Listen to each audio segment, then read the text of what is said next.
2, 1.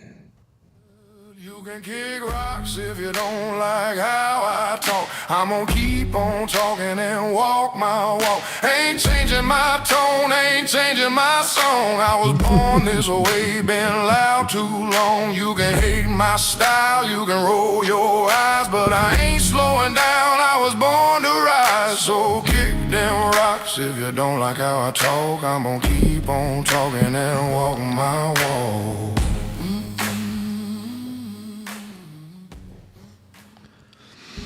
Hello, welcome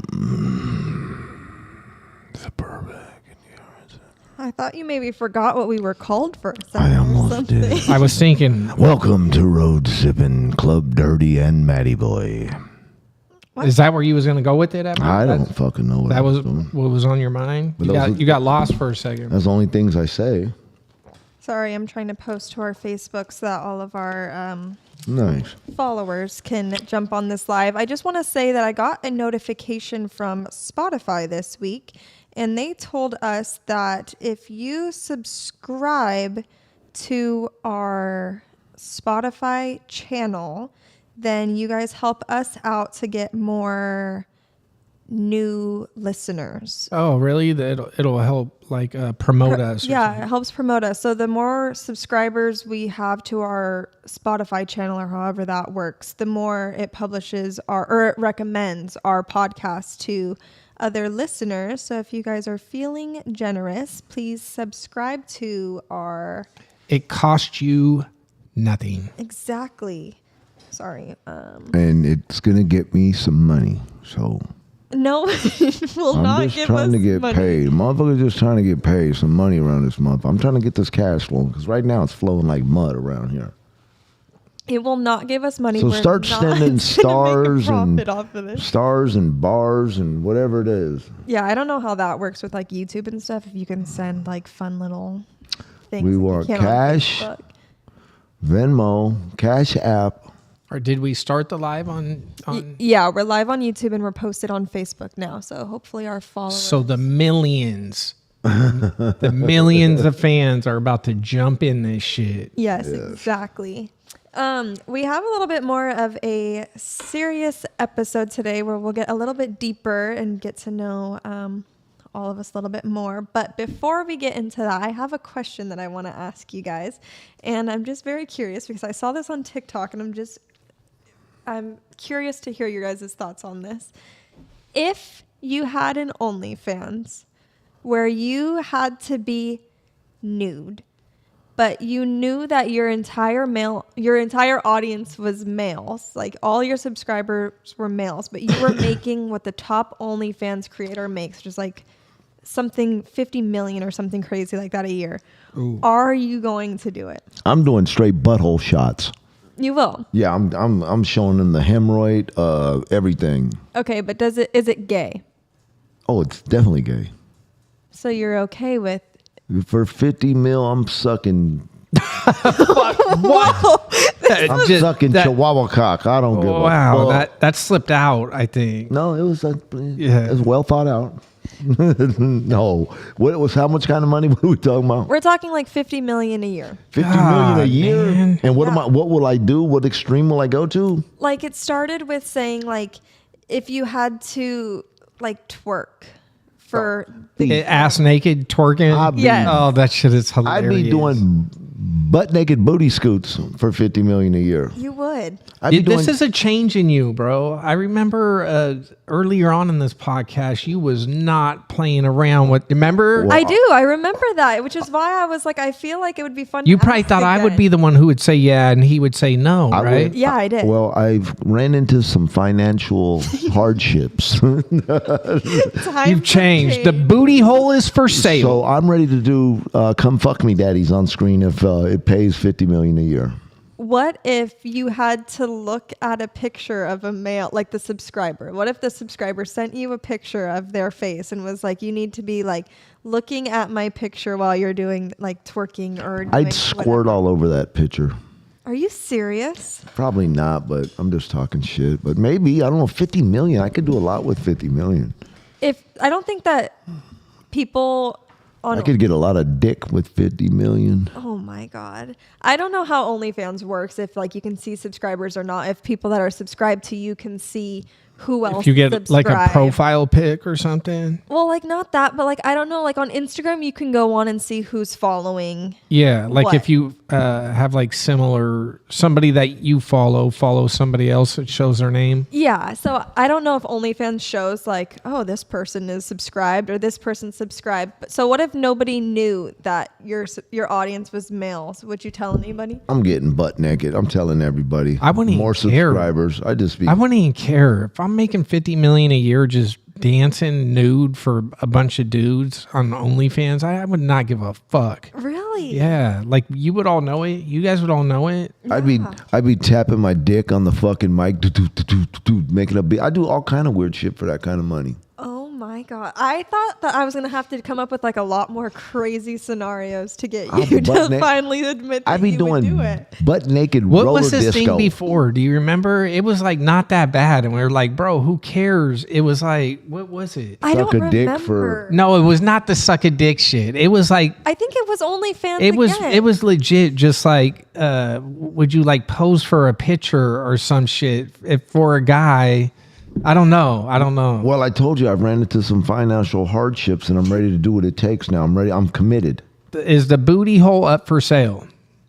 Well, how much you got? Oh, damn, Sauce, you've changed. You're a changed man, bro. I'm a gay man. I was going to say in the past, I thought we were offering you like 50 mil and he was like, no. It would be outrageous, and he just it was a game too, though. I mean, this is serious business. Yeah. That was a game. This is serious. Yeah. Show me the money. And I'm Times going have weird. changed. I'm getting weird. That's crazy. I was not expecting you to say that at all. Yeah, I don't know if I'm being serious or not, But you would consider it. I'm being serious. You'd do it. For 50 million to be making the same money that the top influencers on OnlyFans make, because they make stupid money. Yeah. Some of them OnlyFans motherfuckers are making money that I don't even understand it. but so after you do it, like, are you walking the red carpet like, oh, this is Jay. Oh, He's there goes Jay. Jay from- the gay. There goes Jay from B&G. I don't think Gay as hell. One of the alphabet community members. I don't think so because like what's her name? Bonnie Blue or whatever. Is that Oh, her yeah, name? yeah. I don't know. Is that the super young one that got No, all? we talked about Bonnie Blue. We have, She's but the is one that that got They were like saying she was a 1,000 dude. men. Oh, yeah. No. That She blew 10,000 dudes in 2 hours. so which one's which? There's a famous OnlyFans person. She's a young girl who has a gazillion dollars, and then there was that person who fucked 1,000 dudes in 24 hours. So those are different people, right? I don't know who the young one is, but for sure Bonnie Blue is the one that had the 1,000 men or whatever that stupid challenge was, or when she was in a box or whatever her YouTube thing was. I don't know. I'm assuming she's on OnlyFans, but I don't know.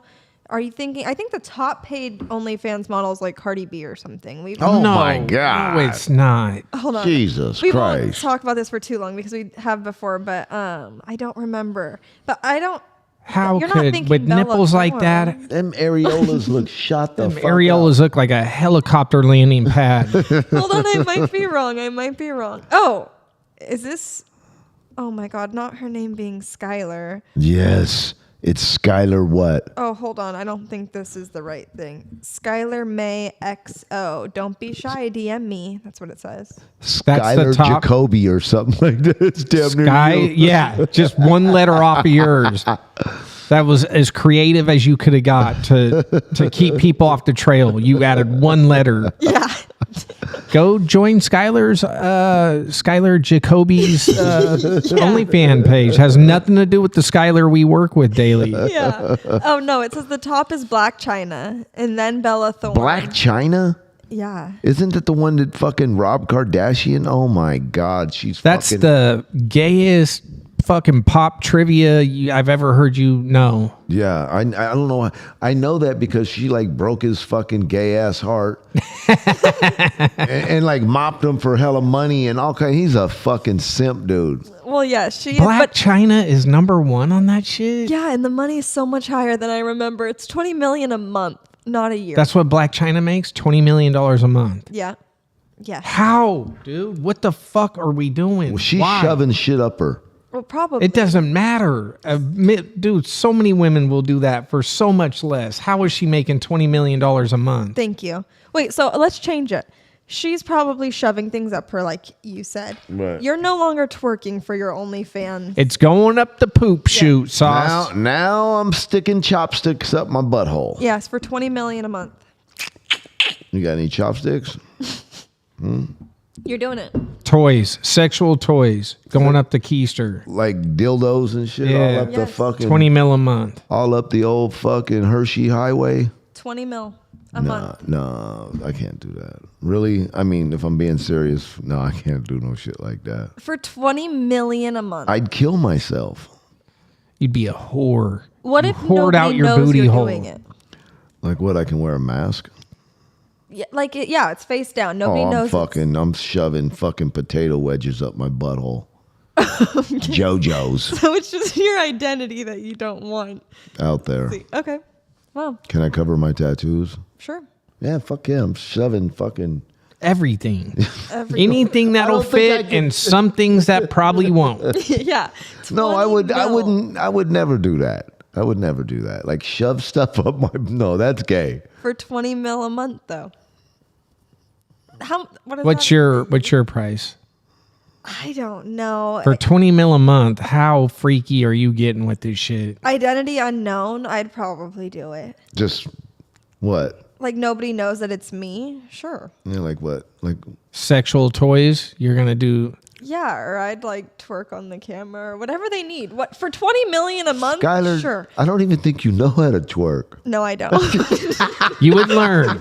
You're I going to learn. could pretend. I would give it the best white girl attempt of my life. I could pretend for 20 million I mean, a month. you would only have to work for a month and you'd be set for fucking life. For a I'm pretty life. sure you could live off 10 mil comfortably for Yeah, I would make after it tax, just straight up 10 mil cash. 100%. Fuck, 100%. dude. Could you imagine what you would be making off that? Yeah. 10 mil? What do you bring home off of like a reasonable fucking I don't know. probably 300,000 a year? Probably be like the safest you could make. The cheapest for sure. Like you're never even touching the balance. Probably 300,000 or 400,000 a year. Yeah. I could live well off that. I could get that Corolla paid off. Oh yeah, maybe the old Pinto. Get that front quarter panel fixed. Get Damn, that it'd be down. nice for the Escapade to finally be back in tip-top shape. Just flossing The on dream. Just flossing on the homeless. I'd dudes probably put down beat there. in it. I'd probably put some beat in it. Yeah, bro, and just pull up next to the homeless people and just Floss. just fucking put it right in their face. Yeah. Yeah, I hate them. They're the worst. You guys are so funny. Well, I sent you guys some topics today to talk about, and what made me think of it is multiple things. So obviously this month marked the 1 year passing of Tommy, and this Thursday is Jeff's 4? No, I think it's 22, right? Yeah, it's 22. 4 So years. 4 years? No, it's is it 23? It's 23. 23. So it's been 3 years. 3 years. Still, it's Tommy being a year is mind blowing. It is. That's fucking mind blowing. That It's Tommy's been crazy. gone a year already, dude. Yeah. That shit is weird to me. My mind is not catching up to the. Kendra, what up? So those two things made me think of it first. And then one of my favorite YouTubers just celebrated like a year sober, and she came out with a whole video of how much her life has changed in the last year of being sober and how much she didn't realize her life would change, and like her own personality has changed, and like she doesn't even recognize the person that she is now compared to the person that she was before. And it just made me start thinking a little bit more on a deeper level about, I feel like our group of people has gone through so much in the past year alone. And then with the sobriety video, I was thinking about, Ron, you and your sober journey. So I just thought it would be interesting to go through some questions that my friend Chat wrote up for us. But I think that there's some pretty thought-provoking questions, so I wanted Good to old ask Chat. you guys. So we're gonna start with, which moments in life made you grow up faster than you expected? What moments in life made me grow up faster than expected? Having a kid pretty young was one of those for me. Man, but see, I can't even say that because I was wilding out still. You wasn't like raising the kid daily, right? Fuck no. Yes. For me, I had her and like, raised her from a baby, both my kids. But that was definitely something like you grow. And I had my kids young, like early 20s. So I wasn't as young as Ron. Fucking 16? You were fucking 16? I wasn't 12 like Ron. Yeah. But that definitely made me grow up, like knowing you're responsible for somebody. And I stepped up to the plate and I did what I had to do. I made it happen. Do you think that, like, without having kids so young, it would have taken a little bit longer? Like, do you think that single-handedly forced you to just, like, change your ways a little bit? I think that, and but jail did too. Like when I went to jail, I was like, I don't want to spend the rest of my life doing this shit. I was young. I went to jail when I was 18, got out when I was 19. And I knew when I was in there, that was like all I grew up around was just fucking prison shit. I thought I was destined for prison. I didn't think there was going to be a way around that. At some point in my life, I would end up in prison. I thought that was a given. But when I went there, man, that shit wasn't for me. I couldn't see myself being one of these dudes who's just in and out of prison their entire fucking life. Yeah. So when I was in there, like I made up my mind that I was going to like try to get out of that lifestyle. It took a while. It was weird. It ain't like I got out and was fucking never fucked around again with any dumb shit. It took years. Yeah. And it took years. And I remember thinking at some point when I was still fucking around and I had other legit good things going for me, and I was like, why am I still doing this? This is weird as fuck. Like I don't need to do this anymore. Why am I out here taking chances? But it was so ingrained in me at that point because I'd been selling drugs since I was like 12, 13. I started selling weed. So Yeah. it was almost like I didn't know life without doing that, Right. So I think it's a maturity thing also. Like the older you get, the more you start thinking about things and the long-term effect of things. Then probably you already had the experience of knowing that you didn't want to be doing that for the rest of your life. So that probably assisted in the fact of like, okay, I need to make a change, and slowly but surely, like it's not an overnight thing for sure. sure, some other things that made me grow up faster.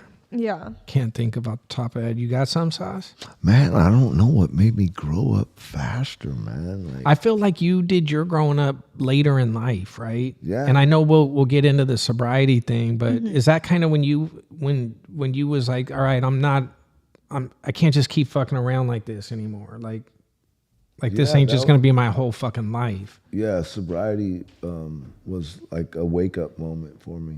Well, And then deaths were too. and what? Death. Oh, yeah. Yeah, death definitely played a part in it. Well, even though you had your kid at 16, you said? Yeah. And even though you weren't a part of their life that early on or like heavily involved in the day-to-day of it, do you think it still changed your perspective or your mindset a little bit, even though you're still out having fun and doing your thing? Like, do you still think that in the back of your mind you thought about that?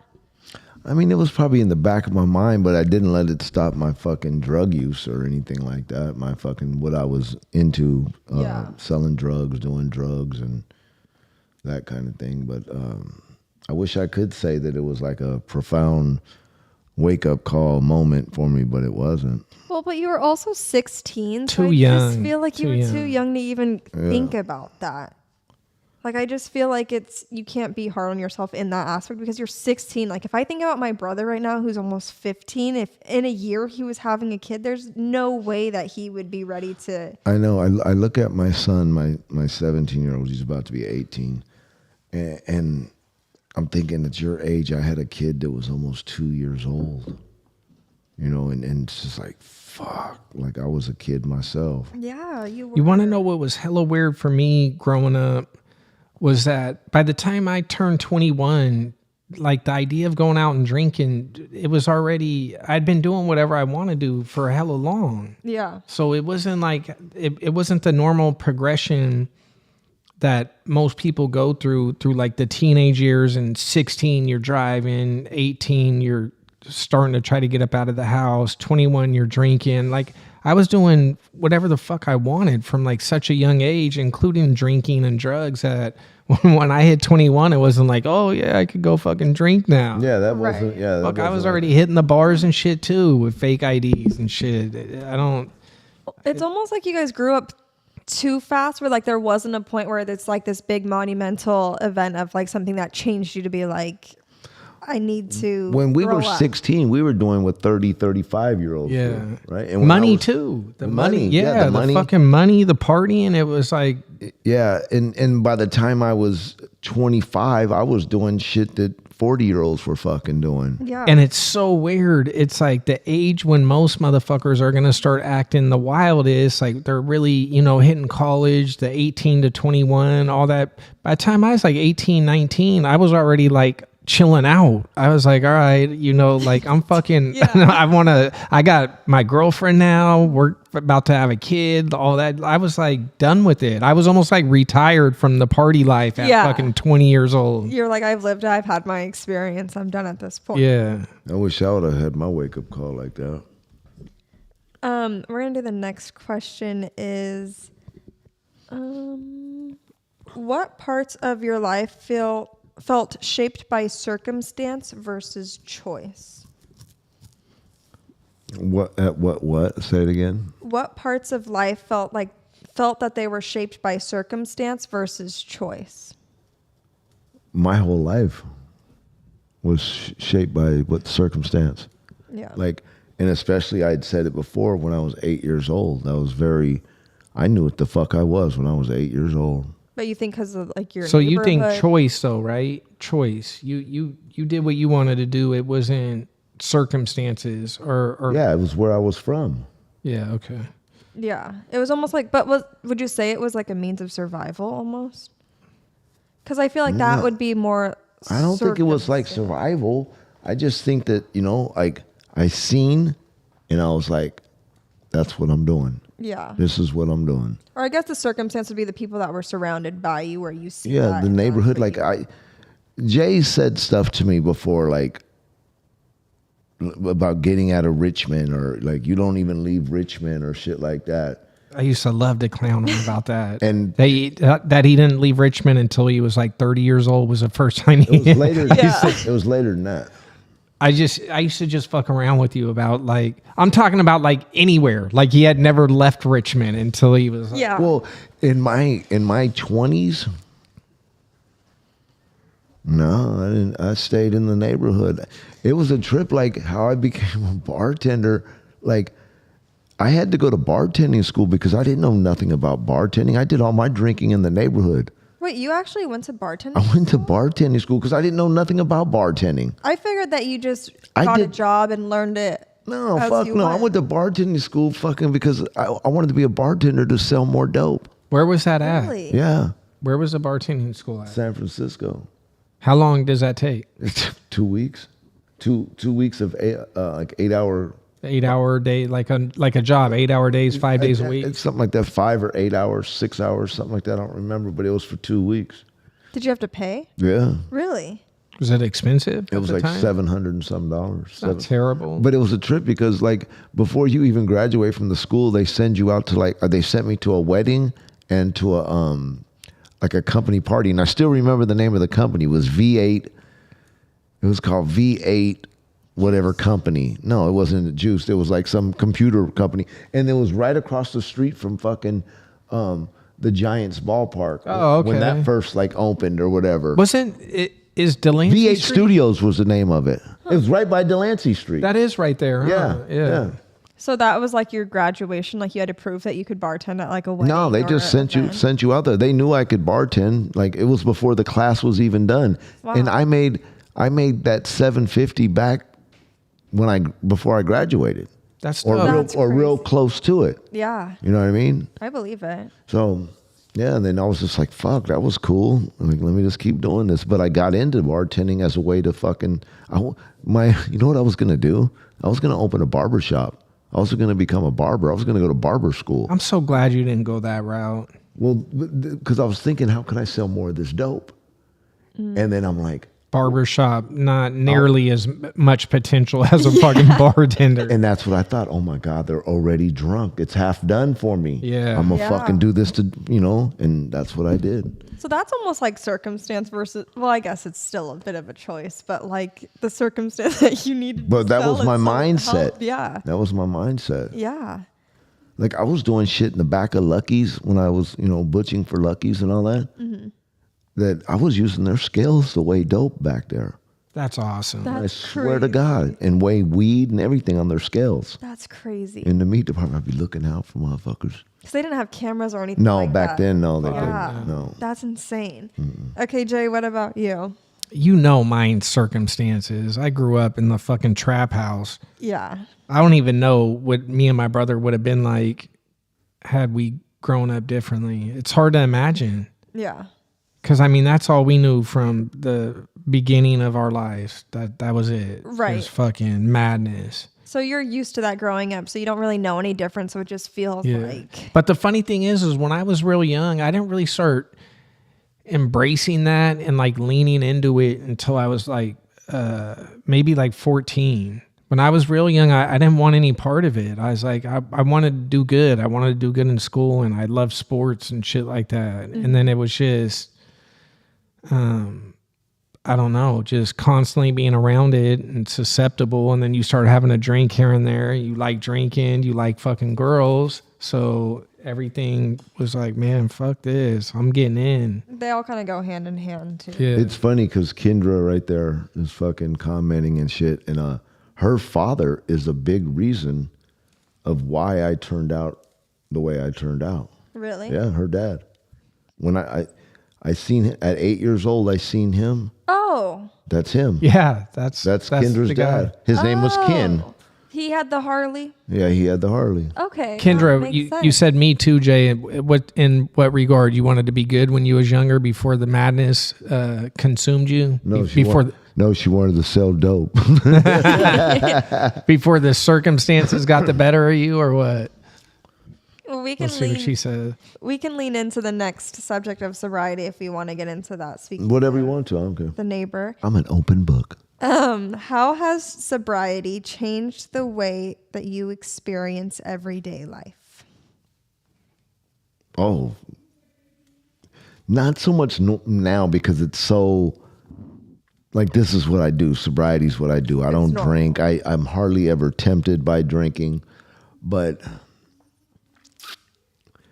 when I first got sober, there were things that were so fucking foreign to me. And one was sex.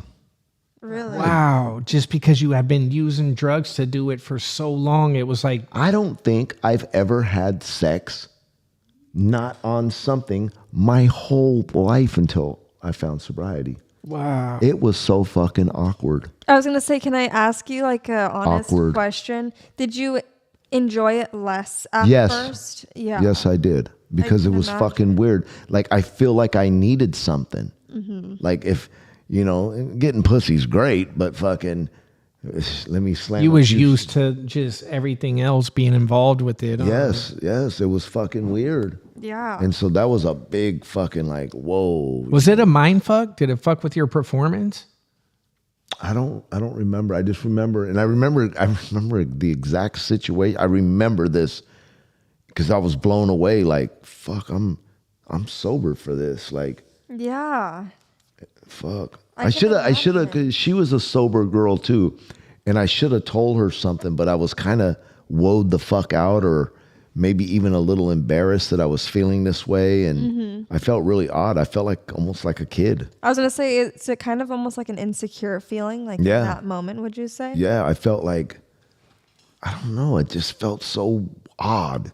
Well, I also feel like drinking, at least for me, almost gives this false sense of confidence. So I can imagine if hell I yeah. had that Right. my whole life and then stopping, I can imagine the first time being, I guess insecure is the only word that I can come up with, but or maybe just more nervous, like everything would just, or like, Insecure, lacking confidence. Yes, all of like, that. Yeah. You're right. It was wait, yeah, you're right.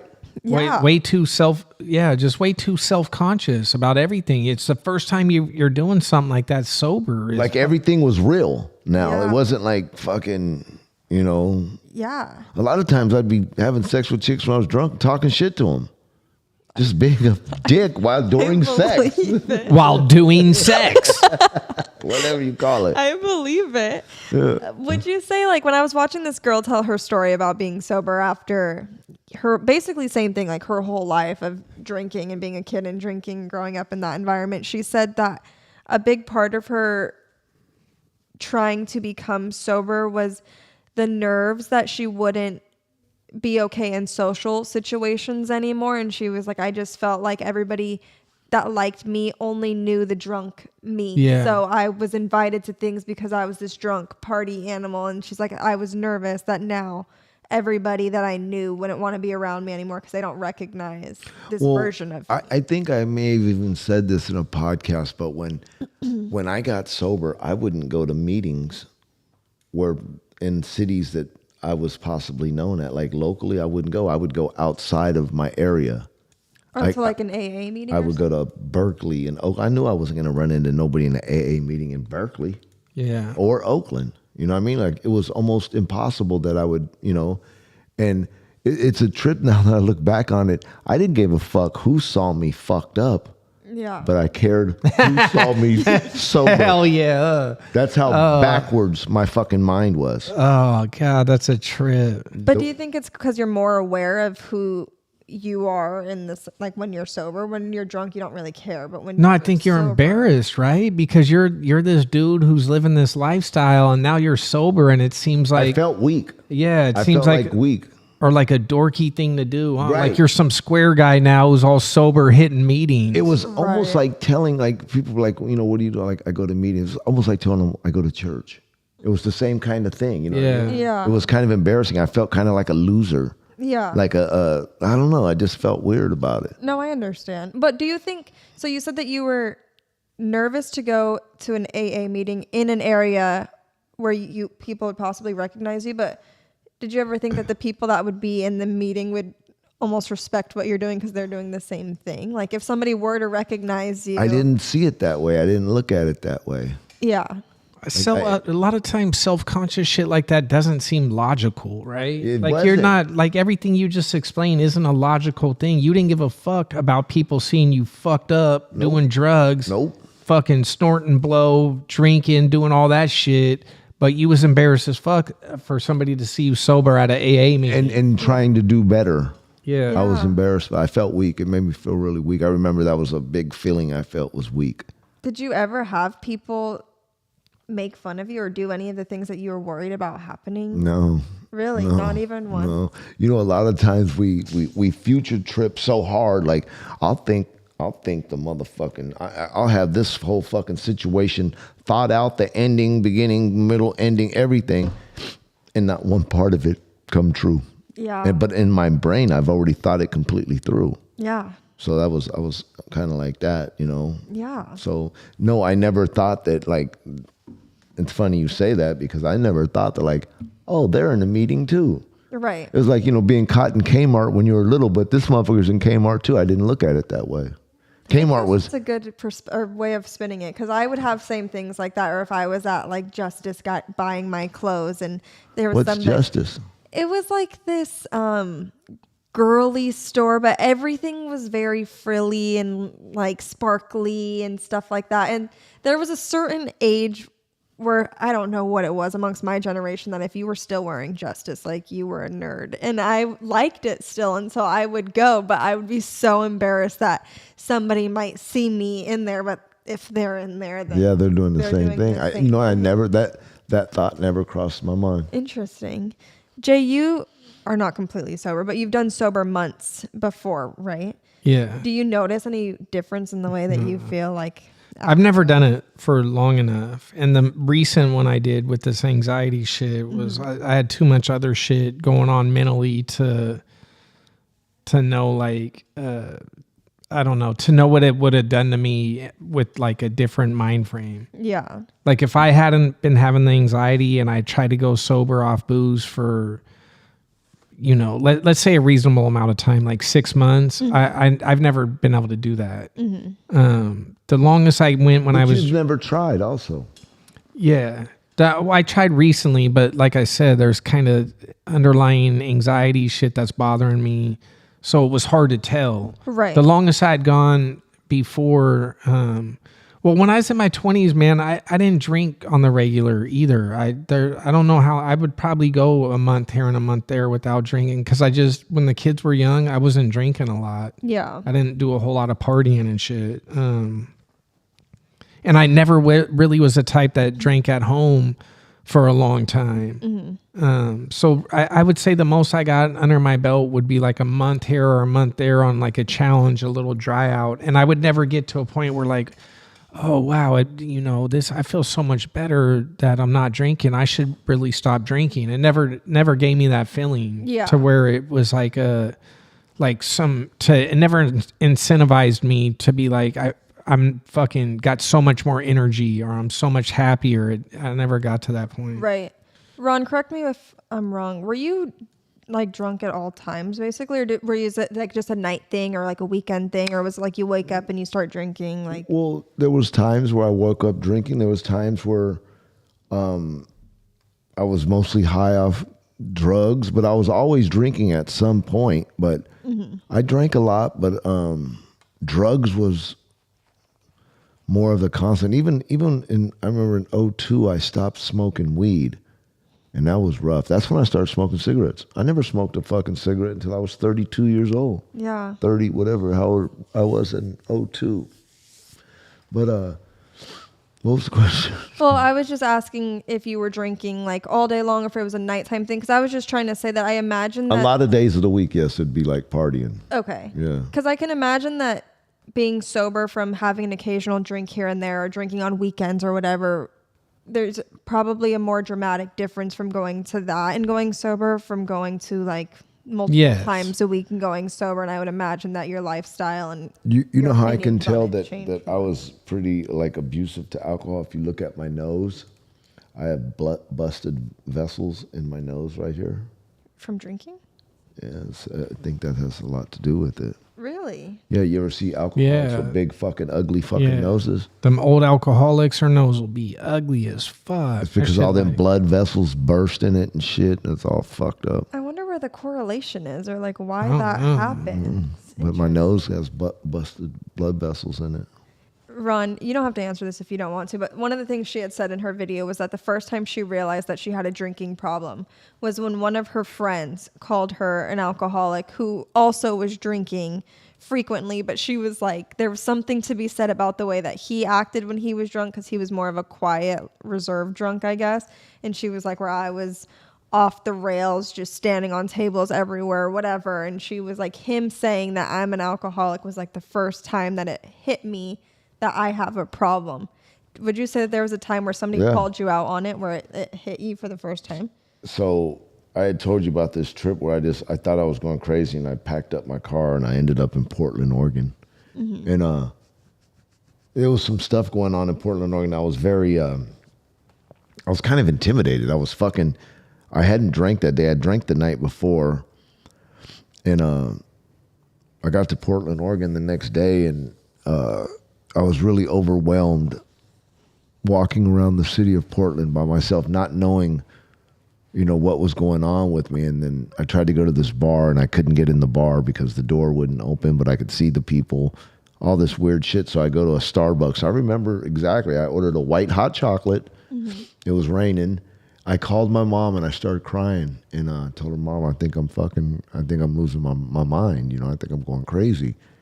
And she said, son, have you ever thought about going to a meeting? And like the light bulb really went off. Like, fuck, is that what this is? Like that was the first I thought I time. was partying. I didn't even know I had a fucking problem. Yeah. I had never stopped drinking and stopped drugging. Not for any type of time. Only time I did was like when I got on like SR whatevers and had to do these programs and shit. And then I would time it perfectly about doing my dope, and I was a fucking sneaky motherfucker, but my mom gave me that fucking aha moment. Yeah. It's kind of crazy too, because I can imagine that as a mom, it was probably hard for her to have to say that to you, but it's cool to see how much love she had for you to have that conversation, no matter how difficult I'm sure it was to. Yeah, I had no idea that there was that. I thought my mind was going. I didn't think it had nothing to do with alcohol and drugs, really. Yeah. Like I didn't correlate the fucking two. Yeah. Sorry, I lost my track on here. Fucking Dave Santos said I went from 3-hour Ron to 3-minute Ron after I got sober. You already know. You was all on them fucking Nah, I was still. motherfucking drugs that kept you going for fucking ridiculous amounts of time. Oh. Boy, you ain't lying. I guess we'll switch into a little bit of losing a loved one and how that affects our life. What would you say that loss has taught you the most about what matters in life? You want to go first? Just the time, man. Like, because we've had a bunch of friends die way before average lifespans. Yeah. And it all seemed kind of preventable to a certain extent. Maybe not Marky's heart attack, but the motorcycle accidents. Maybe even Marky's heart attack. You know what I mean? But just you don't know how much time you have here. And taking advantage of that time and not thinking you have forever. I think about that when I lose loved ones that I'm close with, especially because they're young. I mean, I'm years away from fucking. I mean, how old was Tommy? Do you know? He's in his 50s, right? Average lifespan 77 for a male. I think he was 56. Yeah, so we're talking 20 years younger than the average lifespan. Yeah, the average. 56 or 58. Tommy was. Yeah. So it makes me think about that, like my own mortality, and just life's short, man. Yeah. And it'll also make me think about how we've put so much focus on things that don't mean shit, because any of these dudes, there's this saying, man, that people want a million things. A dying man only wants one. Yeah. Yeah. That's it. Your health. As long as you're fucking healthy, that's what's important. But in life, we're wanting all this shit that don't mean nothing, man. And when you're on your fucking deathbed, it's not gonna mean shit to you. You're not gonna be wishing you worked more. Right. Like, God, I fucking really. Now looking back on my life, I really wish I would have worked more. Yeah, I wish I would have put in more overtime. Yeah, I wish I would have gave more of my life to my job. Nobody ever said that. Yeah, what are you gonna think of?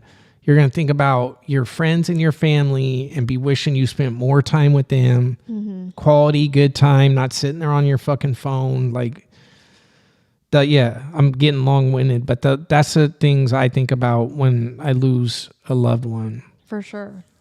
I've lost a lot of loved ones over my life, a lot, friends, family, but losing my mom in 2020 devastated me. Mm-hmm. Like, I wasn't right for a long time because of it.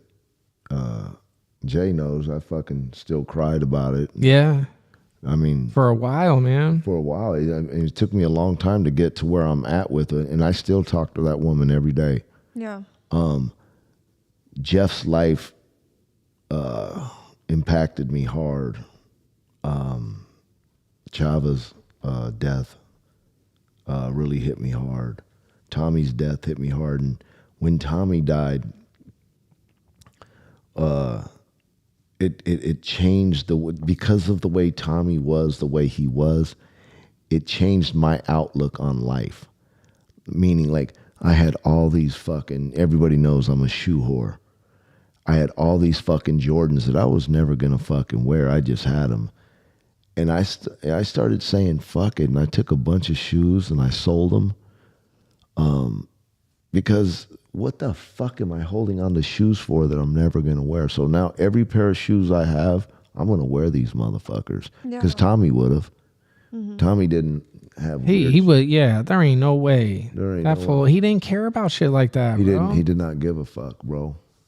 Like they're meant to be worn. They're meant to be instead of you're worn and getting meant to be anywhere. enjoyed. What am I Yeah. fucking doing? If I ain't gonna wear them, get the fuck rid of them and fucking.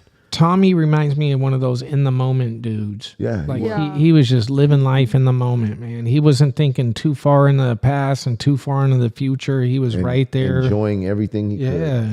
could. Tommy lived life fucking full speed ahead, For sure. you know, and I admire that, you know. Maybe Me too. I wish I was more like that in the sense that, you know, so I you know, that was one of my moves to try to be like Tommy, like sell my shoes and fuck these motherfucking shoes. And Yeah. Have you ever heard of the lavender soap theory? Mm-mm. I don't know. I might tell it wrong, but I'm going to say it to the best of my abilities.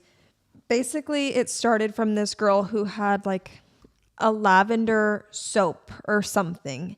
And I believe it was her husband, wanted to use the soap so bad. And then she was like, no, this is like a special occasion soap, blah, blah, blah, blah. Like this is just meant for decoration or whatever her reasoning was for not using this soap. And when he died, she was like, he never got to experience like the lavender soap. And then she was like, I was so caught up on keeping this for decoration for my house, but this was like a nice thing that was meant to be enjoyed. And he died like never getting to experience. it's sad. Something so simple Something really blew so her mind, simple. huh? Yeah. But I get it though. I get it completely. And that's what the shoe thing that you just Yeah. said reminds me of. Like, you have the shoes, they're meant to be enjoyed. Like, why hold on to them if you're buying them to use them and You know, enjoy them? you're like, what am I gonna do? Like? It didn't make no sense. And I know Tommy would have wore the shoes. Yeah. And so fucking I wear the shoes now. Now I just say fuck it. And I sold a bunch of. I went through my shoes and I was like, the ones I'm never gonna wear, I'm selling them. I'm getting rid of them. Yeah. And I went through a bunch and and now all the ones that I kept, I'm fucking trying to rotate them into the fucking Yeah. to the fucking wardrobe. I love that. I like this question. I think it's a more uplifting one. How has your relationship with memories evolved since loss or since having like that I loss? love, you know, but I love the memories I have, but I also think like, do you remember what your mom's voice sounded like? I think so. Yeah. You ever afraid that you might not? They say that's the first thing that you lose of a person is Is her their voice? voice. Hmm. I always try to Remember my dad's. I think I remember my mom's. Like I remember my dad's too, and there was a reason we remember our dads, bro. yeah. Yeah. But my I've never mom- even thought about it, bro. I don't do. think I've I ever do thought all the about it. time. When I was a little kid, I heard that fact somewhere that if you were to lose somebody, the first thing that you typically lose is their voice. And as a kid, that thought traumatized me. And I used to have this fear that I was going to die in my sleep or my mom was going to die in her sleep. So every night when she would say goodnight to me, I would repeat it in my head to try to hear her voice over and over because I Wow. was like, I cannot ever forget It's- what this sounds like. It's traumatizing me right now because every day I try to remember what my mom sounded like. And I do have a recording of my mom, but she's sick and it's not a pleasant fucking not recording. accurate for what you want. When you think about her, do you see the sick her or the? It's hard, bro. Because a lot of times I do see the sick her, Yeah.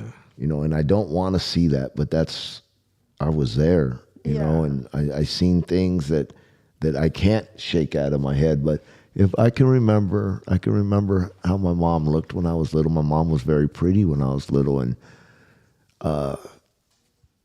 yeah. But a lot of it, unfortunately, is the sick part, and Yeah. it's fucking gruesome. You know what I mean? It's a fucking horrible thing, and it's hard for me to shake that fucking image out of my mind. Do you treasure like pictures and stuff Fuck more yeah. now? Fuck yeah. And I remember like, oh, I remember this. I remember this. Yeah. You know. I never really was a picture person. I'm horrible to this day at pictures. Thank God I have Savannah in my life, because if I didn't, I probably would not have a single documentation of any event or anything that I've gone to, because I'm just horrible at remembering to take a picture. And we've talked about it before, but my high school ex-boyfriend, died in a car accident, and I had all these pictures of him. Like that was all that I felt like I had left. Like I was like, cool, I forever have these pictures. Savannah had to send them all to me, thank God, because I didn't have any of them. And the day of my college graduation, I had looked for a picture of us, and I didn't realize that iCloud on your phone and computer are like linked. So I was removing them off my phone to clear up storage because I was like, I'll always have them on my computer. And I went onto my computer and they were all gone. And I was devastated. I could not find any of the pictures. And I was like, how the hell does this happen? And I got a hold of Apple and everything. And they were like, no, you lost them. Like, sorry, unfortunately. Wow. They're gone. And Savannah thankfully had a bunch of them. So she sent them back to me. But in that moment, I was like, I never realized how meaningful a picture is to my memories now. Yeah. Like I'd never thought about like, oh, one day if God forbid something were to happen to this person, at least I have these pictures. And now since then I try to always thank have God for people like Nanny and Danielle that are always constantly fucking taking pictures. And sometimes, and even Kendra's goofy ass too, they take these pictures and it annoys me sometimes, but man, sure are glad to have them. Yeah, you know? when you have them, it's such a good feeling. Like, thank God we have this. Thank God somebody thought Yeah, to document to do that, this. because I would never. Me neither. It's crazy. Dude, you know what I miss with pictures is the physical pictures. Now it's just all on phones and everything. Back in the day, we all used to have photo albums. Yeah. And out of the blue, one time you would just snatch one up and start looking through it, man, and the memories that would come back. You could still have a have whole some. you could have a whole night just drinking and looking through a fucking photo album and just laughing at the good times and telling all the fucking stories, man. I miss photo albums. When I was in college, my friends and I all made it a mission that instead of using our phones for pictures, it was more expensive, but we would buy disposable cameras. And anytime we went out and did anything, we didn't use our phones to take pictures. We just used disposable cameras. And then at the end of the week, we'd go to like CVS and turn in our cameras. And it was so much fun. Like a month later, we'd get our photos and we'd all like sit in the living room. We're like, okay, what photos do you have? And we'd finally get to see all the photos. But now I have a photo album of all my college memories. Yeah. And I love whenever I find it, I'm like, I could sit on the floor in hours and just go through it and look at it. And I think it's one of the best things ever. Like I hold on to memories in that way specifically. I haven't tried to look for pictures of mom or dad for a while. And I know Kyra has them somewhere, but You need to put together a little photo album. yeah, but I don't think I'm ready yet, bro. Like I can't, I won't be able to look at those pictures right now. Yeah. I want some photo albums. I miss those, man. I don't have a photo album here at the house. Really? I'm almost 100% sure I don't have a photo album. I have them in the garage and storage and stuff. Whenever you're ready, Ron, I feel like if you were to go through them, like hopefully it changes your perspective and you can start to remember more of the better memories. Yeah. Like You see good pictures of your mom. Yeah. I mean, no rush, obviously, but I feel like it might be a good thing and might change. You know what I the way miss you is her remember. cooking. I miss her cooking bad. Yeah. Bad. Like fucking my mom could cook, and she cooked the things I like, the things I grew up on. You know what I mean? And I'll never have those dishes again. Not like how she did it. You know what I mean? Like it's gone. Yeah. And that fucks with me. Yeah. Yeah. Like I'm thankful for Tammy. Like when Tammy cooks me greens and beans, and you know, like it's not like mom's. It's really good, but it's not like mom's. But it's still. It has that home feeling. It does. It makes me feel like young again. Like, you know. Yeah. How I did growing up, like secure, safe, you know. Mm-hmm. I agree. It's that real comfort food. Yeah, that's real comfort food. We will end it on a positive note. Our last question for the night. What did you learn about resilience through hardship? Oh, I have to think about that. Resilience through hardship. Like things I've gone through that made me tougher? Mm-hmm. Oh, Jay, go ahead. What did I learn about resilience through hardship? I feel like that's the only way you learn resilience, right? Mm-hmm. You got to be tested. If you could think you're a really badass, like you could be really have like a false sense of security about yourself if you've never really been tested. I feel like you have to have been tested and have some hardships and then you show that you're resilient by bouncing back from those. I don't know if we're like looking for like specific instances of that. Well, we don't need a specific instance, but like more so, I guess maybe the question was the wrong way of wording it. Like, what do you think helped you to like become a stronger version after going through the hardship? Like, what do you think helped you not move on, but be more okay? Was there anything? Is it time, or is it? Yeah, time for sure. Yeah, time. You know what I heard somebody say is like we don't get over like my mom dying. We don't get over it. We get stronger. Mm-hmm. You know, we're able to deal with it more. And I'm a lot better than I was, mm-hmm. but definitely not. You know, I mean, I still cry about it when I'm in my car or in the shower, mm-hmm. and I'll fucking cry about it still. And I talk to her. But what's made me stronger? The whole sober thing too. Mm-hmm. You know, I feel I'm a lot stronger mentally than I was back then. Definitely. Yeah, that's definitely seems like a good one right there. Yeah, I agree. I mean, shit, after I fucking got sober, I fucking went to college for 3 years and fucking slayed it. You did?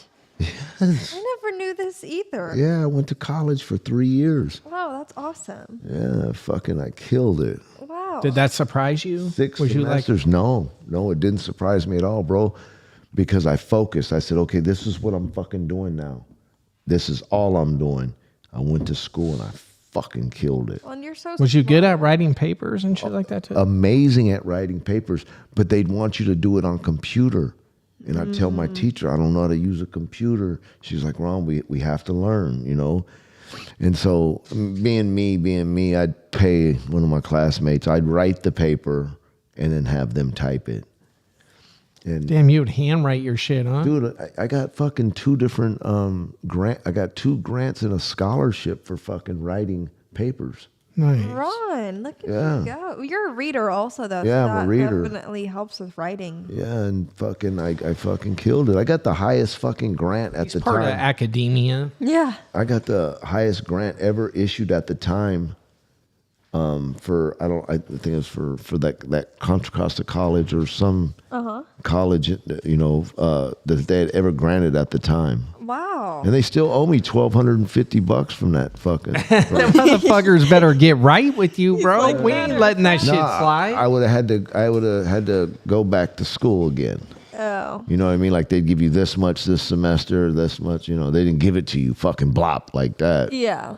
But I mean, I got all kinds. They gave me all kinds of shit. They gave me laptops, computers, everything. What an achievement. That's so Yeah, cool. I fucking killed fucking college. That's so awesome. But like I said, I got my mind right for it. You know, it'd be like getting your mind right to do anything. You know what I mean? Like I'm going to the gym and I'm changing my life. That's what it was. It was a changing my life moment. And fucking, I said, okay, I'm gonna fucking do this, and I'm gonna do it full blast, and I did it. That's awesome. 4.0 all the way through. Look at you go. Yeah, it's crazy. Congratulations. Good shit. Good shit. I'd be fucking pissed if I didn't get an A on a fucking paper. I'd look for extra credit. What can I do? Wow. What can I do? That's so awesome. Yeah, made my mom proud. I'm sure. Well, do you have any final words of advice for our listeners that may be going through anything that they need extra strength for? Don't use meth, but use deodorant. Jerk off frequently Twice a day. for a distraction. Twice a day will keep you right. Wow. And it's good for your hormones. It is. It's good for everything. It's good for your woman's skin. But It's like for facials. Oh yeah, definitely. It's some of the best. I don't know. Just fucking be a decent motherfucker. Yeah. You know, that's what Hang in there, man. That's what I'm learning Hang to do. in there, because that shit, it's hard, man. There's times when you're like pushing through fucking hard times where you don't see no light at the end of that tunnel. That shit is hard. And I think to always like talk it out. I know some people that's harder than others, but I do think that talking it out with somebody that you trust, or even like a pen and paper or something. A pet. Yeah, a pet, anybody. Just getting it out of your head and just feeling like it's somewhere else than just You know, like, you alone dealing with it, I think always. It was a trip. Like when I got sober, Danielle was going through her thing, and she had to rehome these Doberman puppies, and she brought one to me, and she's like, Ron, I was like, I don't want a fucking puppy. I can't even take care of I felt really weak. This is brand new sobriety for me. And I don't want a fucking puppy. I can't even take care of myself. I can't take care of a fucking dog. Fucking, she goes, Ron, take the dog for 2 weeks. And if you don't like it, I'll come and I'll take the dog back. Shit, 2 hours later, you couldn't have got that dog from me. Like, that motherfucker became my sobriety dog. Like, that was my motherfucker. For sure. And, yeah, that helped a lot, getting a dog, because you're caring for something else. You're focusing on something else instead of whatever trouble you have. Yeah. That dog became my best friend. I'm like a freak probably, but I have full-blown conversations with my dog when Do you? nobody's home. Oh my God, if that dog could talk, he would tell you my entire life story. Every thought that I've had, I narrate for him as well. Like, we have full-blown conversations, me and that dog, but I swear, I like always say, I'm like, the day that we put that dog down, like a whole part of me will be missing, because that dog has heard and seen and like knows every part of my life. Like, it helps just talking to him. It just feels like there's somebody there. It does. I talk to my dogs too. Yeah. I like your advice, guy. Talk about that shit. Yeah, I think it helps. Holding that shit in when you're going through some serious shit. No, that's poison. That's like holding in poison. Well, and I feel like some people get embarrassed or feel like they're going to be a burden on No, somebody. they do because I've been there. Yeah, 100%. And you're it's not. embarrassing, like especially for a man, Jay, because we think it makes us feel weak or look bad, look weak or whatever. And fucking, if it wasn't for people like Jay, like I mean, I bawled like a baby in front of this motherfucker, and you got to get it out of you. It's fucking poison. To keep it in is poison. You do. And just get it out of you. Find somebody to talk to. Talk to a dog. Fucking go scream in the woods. Whatever you fucking got to do, get it out. Yeah, or even write it down. Like, write it down. A journal or something. Anything will help, but you can't just internalize it. You have to get rid of it some way, shape, or form. And obviously time will always help too. I think that's a big one. Yeah. Well, do you want to do any shout outs? I do. I want to shout out. And that's all I got right now. And shout out to Kendra and George, my boy George, and Dave Santos for fucking staying with us tonight on this thing. Hell and yeah. it was a Appreciate it. Ron V, literally genius. Who knew? Literary. What'd I say? I can't even Said see it. literally. They said literal. Where are we at here? The very bottom comment. Ron B. Literary genius. Yeah, right. But thank you anyway, Johnny Quest 9358. I'm not sure who that is. Super Dave, right on, pimp. King Scrub, that's my boy George. Said much love and respect. Much love and respect, pimp. Jay, all right. Jay, do you have any shout outs? Yeah, I want to shout out this little studio dog right here. Oh, studio dog. Little Pinger man. Oh, Pen. Say Penji. hi. Say hi, Pin. Pidgey, say hi. She was over here knocked out late on her. Did you guys even see her? She was She out. was rolled over on her back over Yeah. here, just knocked out. She was comfy. He's the And studio dog. shout out to the people going through it, man. If you're dealing with some hard times, reach out to us. Reach out to your friends. Reach out to your family. Man, talk to somebody about it. Talking helps more than keeping that shit in. Fuck sure. yeah. And we're always here for you. And I think that's it. Thank you guys for listening. Right on.